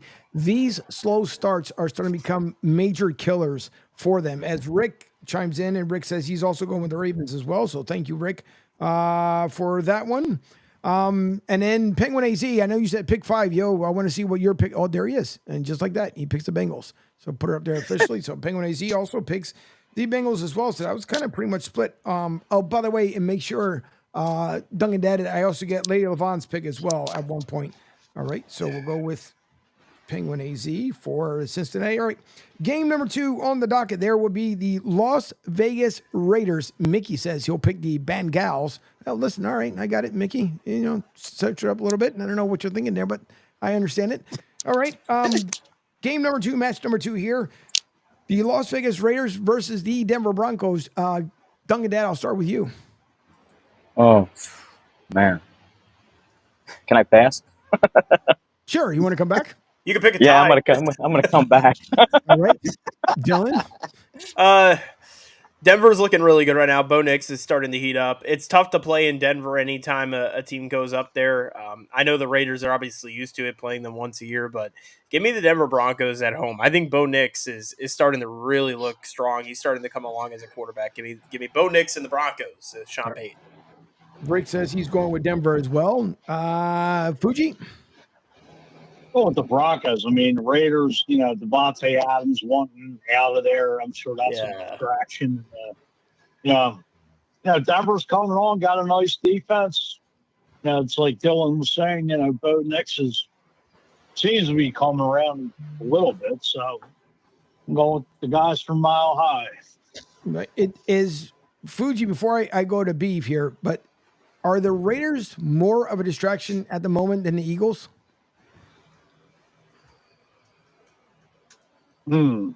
Today would be nice. I mean, the whole Devontae Adams is one out, but we got our own problems here.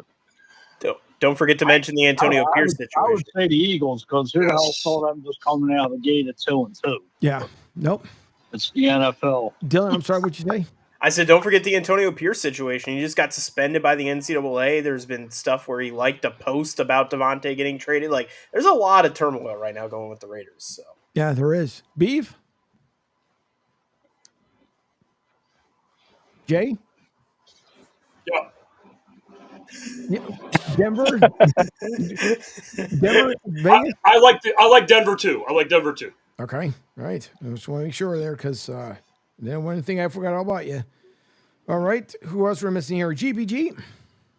I'm going to go with Denver also. I think the locker room and the Las Vegas, I think they're divided and they're falling apart. I think it's pretty much going to be a clean sweep with this one here. So last one will be Duncan Dad. Did you? Yeah, you guys convinced me. Put me on the Denver train. All right. Clean sweep for the Broncos. Okay, game number 3 will be the not Mickey says Vegas. Well, Mickey, nice knowing you. And who knows? Mickey might be onto something. Who knows? You never know. So, Mickey, haven't you watched College Game Day? Every time we all pick one team, they always go with the other. So Mickey might be right. That's a good point. Okay, I'm putting Mickey down for that, and then also Mickey down for the Bengals, as you like to call them that way. Okay, which might be the most snoozing game of the week. And no, I'm not talking about Miami, New England. I'm talking about Dallas and Pittsburgh. And I will start out with Beef on this one. Said what game? Dallas, Pittsburgh? Yes. I'll take the Steelers. All right. So you'll go there. Got some guy? I'm going with the Steelers also. All right. Fuge? Iron City Beer, a.k.a. Pittsburgh Steelers. Okay. Thanks for clarifying that one. We figured that one out. Rick says he's also going along with the Steelers. I'll wait for both Penguin AZ. Well, how about them Cowboys? Oh, Mickey. Goodness How gracious. about them? They stink. No, we don't want to hear that. Do a wellness check on Mickey. Yeah, we're going to have to. We're definitely going to have to on that one. And then I'll wait for Penguin AZ to figure out who's going to go with that one. So then we have also Dylan. Yes, I am going to take the Cowboys for this game. I think they find a way to get it done and beat the Steelers. Find a way to get it done. I'm gonna in next week's show. I'm gonna put in there. Find a way to get it done, not Dylan's way, but I understand it. I got you. Don't worry about it. Penguin AZ says Pittsburgh because I dislike the Cowboys. Who doesn't? So Penguin AZ will go with Pittsburgh. I like Penguin. Yeah. Penguin's onto something. Exactly. This is a Eagles Bucks group that's here for the most part. And by the way, Rick texted in and he says boo Dylan. So there you go. You get one here. Be nice to Dylan. Dylan's a young guy. He's trying. He's in the business. Be nice. I myself. I got your back, Dylan. You're all right. Thanks, Jay. Appreciate it. I myself will go with Pittsburgh because I did the unfortunate mistake of going with the Cowboys. I think it was against New Orleans. They let me down, so I'm tired of being let down by those clowns. So I will not be going with the Cowboys this week whatsoever. How can you pick the Cowboys as an Eagles fan? Well, because they were playing. Because New Orleans wasn't ridiculed. Listen, Philly, you're a wise guy. You pipe it down as well, but no, because listen, so my other part of my in-laws are Dallas fans. So I figure by the way, we have the run of the NFC East because between Fuji, myself, Debbie, Duncan Dad, Eagles fans. Then Giants fan, you have Rich, was the drive with Q. He's on from 4 to 6. Then Washington is my wife's niece-in-law, Kat, who's a Redskins fan. I'm not calling the Commanders because that's just dumb. And who am I missing here out of the 4? We got 1, 2, 3, 4. I grew up watching the Giants, so. No, see, so then there you go with a Giants fan, and then along with being a Dallas fan. Listen, not you, Slick. I'm a Bucks and Texans fan, so hello. That's your fault. My buddy, the Hurricanes. Hold on. My buddy played for the Houston Texans. So who's your buddy? Anthony Eclair. He played with the Super Bowl team in 2020. Okay. Well, you know you had friends. I had a friend on that team too, Anthony. I had a friend on that team too, Dylan. Okay. Angel can tell you who that is. Yeah. Tell me more, Angel. As Penguin AZ says, go Pack, go. Huge Packers fan. They are not a pick of the week, though. Penguin AZ, as you picked Pittsburgh already. I, too, will go with Pittsburgh. And by the way, Dylan, what part of the NFC East did you not understand? When I say the NFC South, the NFC East. Okay. I mean, we're on the East Coast, too. I mean... Angel, he's young. He doesn't know directions. Be nice. Is that what it is? All right. All righty. No, but the Cowboys fan being Jake, which is Debbie's nephew, he's the Cowboys fan, along with his mom and his dad and his other brother and sister, who are also, but they were, mind you, they were all born and raised in Chicago. So that's that. I'll leave that one. All right. The next game coming up here, Miami and New England. Yes, the super non-excitement one of the week. I mean, this is a super tough one here. Duncan, Dad, I'll start with you out there in the Carolinas. I'll go back. I'll take the Cowboys like Dylan. You want to take the Cowboys? Yeah, I'm going to take the Cowboys. Oh, okay. That's going to be man, I can't ride with Miami right now. I think they have just as much dysfunction going on as Oakland does. They need to find something. Do they have more talent? Yeah, I guess, but I don't know. I'll take the Pats. All right, so the Pats for that one. Mickey says Pats as well. All right, Mickey, I'll put you down there for the Pats. Let's go with Fuji. I'm going with the Pats. Let me ask this. Okay. Isn't Drake May getting his debut this week? So no, he's not. He's not playing. He's not playing. So as much as people want for him to play, Jacoby Brissett is still going to get the start, but a lot of New England fans obviously want him to start in New England. And players. True, too. Right, and players. True. And if anybody who knows who's pretty much connected with him would be Beeb's World in a far stretch Michigan way, but he would know a lot of the stuff that's going on up there. So, all right, so we got Duncan Dad. Mickey gave us his pick. We'll wait for Penguin AZ and then for Rick as well. Let's go with GBG. I'm going to go with the Pats also. All right. So, Dylan? I am actually going to go with the Miami Dolphins. It's Music Friday. Give me Snoop Huntley. So, I'm going to go with the Dolphins. Snoop, Tyler Huntley. Snoop Hunt. The Really? quarterback, Tyler Huntley's playing. Yes, I know. But He's really? trying to his be. nickname. His nickname is Snoop. Yeah. Okay. Nickname. That's no, that's not right. But Dylan, you're going to Isn't learn that his something. name? When somebody is really bad, nobody knows who their nickname is. Exactly. That's part of what it is. He was don't discount Tyler Huntley. He was a Pro Bowler back in like 2022. Hey, Dylan, what team was he on? Dylan, what team was he on 2 weeks ago? I don't remember actually. Exactly. Exactly. Exactly. All right. That ends that one. Penguin AZ, by the way, says the Pats. So I'll put down Penguin AZ for that one. Rick changed his mind. He went from New England over to, and he's going to believe Dylan, whatever Dylan just sold. So he's going with Miami. I don't think Miami gets the job done, unfortunately. I think Gerard Mayo finds a way to win on this one. So I will go with New England as well. So that should be everybody. And then the final one here coming up is Indy and Jacksonville. By the way, oh, sorry.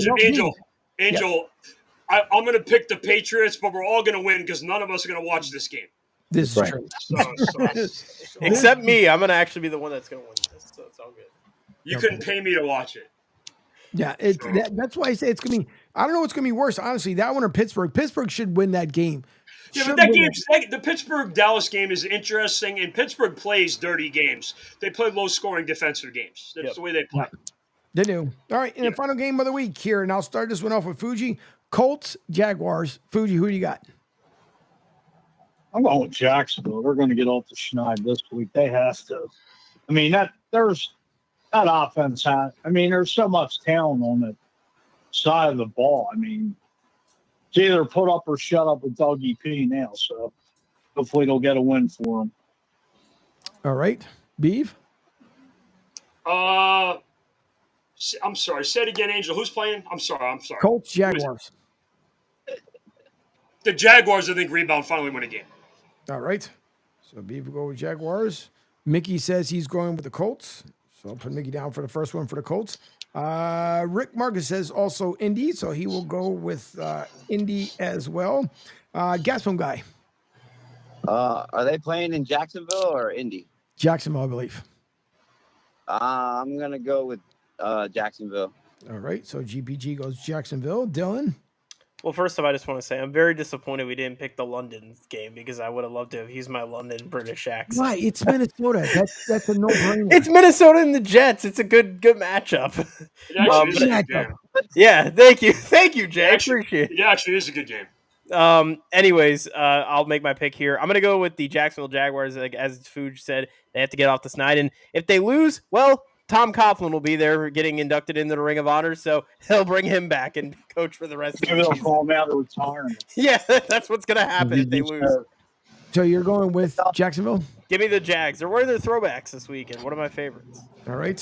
Who do we have left here? We had Penguin AZ. If he, Jags or Ellis Peterson is gone. All right. So I'll go with him with Jacksonville. Am I missing anybody? I got Fuji, GBG, myself.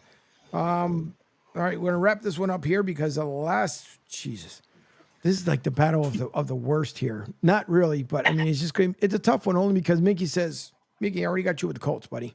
As Penguin Easy says, Jags. This is a tough one too, though, because again, Peterson is on the line here, which it makes it tough for him. I can't see the Jaguars doing any worse than they are right now. But coming off of last week and Joe Flacco, how he basically got the Colts pretty much supercharged. This is a really, God, this is a toss-up. You know, I got to go with Mickey and Rick. I'm going to go with the Colts and see what happens. Same, Duncan Dad? Yeah. All right. Okay, well, probably one of the faster 2 hours ever here on Florida on a Friday. Florida and Florida, too. We'll put that together all in one big sentence. But thank you all once again for tuning in. We do appreciate it. Don't forget that tonight from 4 to 6 p.m., we're going to have my hermano, The Drive with Q. Rich Quinones is on from 4 to 6 p.m. Don't forget, you guys can always go back and watch the replay on the shows on SR1029thegame.com. Just go to the sports radio tab, and you'll be able to watch the replays from that one. I got to get Bees World up there as well, as his replays will be coming up.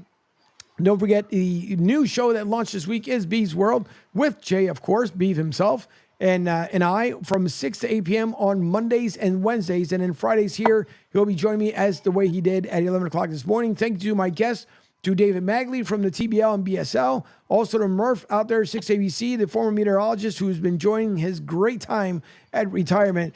Also, Thanks, along Angel. with, you're welcome, Jay, no problem. Thanks also to Duncan Dad, over to for Dylan, for Fuji, and GBG, as Rick Marcus says, have a great day, everyone. As I got to bring down one more screen over here. By the way, I'm the Starbucks boy, actually. Did it? What in God's green earth did that make sense? We have at the very Dunkin' end of the Dad, show? so I'm the Starbucks boy. Oh dear God! I swear I'm going to ban you. I really want to ban you. I'm just helping you out. I'm adding. Blocked. Yeah. Okay. He's Yeah. blocked. Exactly. Fuji could be the Tim Horton man. Goodness gracious. All right. Penguin EZ says, awesome show. Have a great weekend, fellas. Go Pack Go. Have a good weekend. LFG Sports Radio 102.9. And again, thanks to everyone who tuned in. Thank you for the folks who watch over on kick.com. Don't forget, again, the drive coming up from 4 to 6 p.m. We will see you all on Monday. Have yourselves a great sports weekend. And whatever you do, be safe, be sound. As my hermano says, y hasta luego. Go Blue Jays.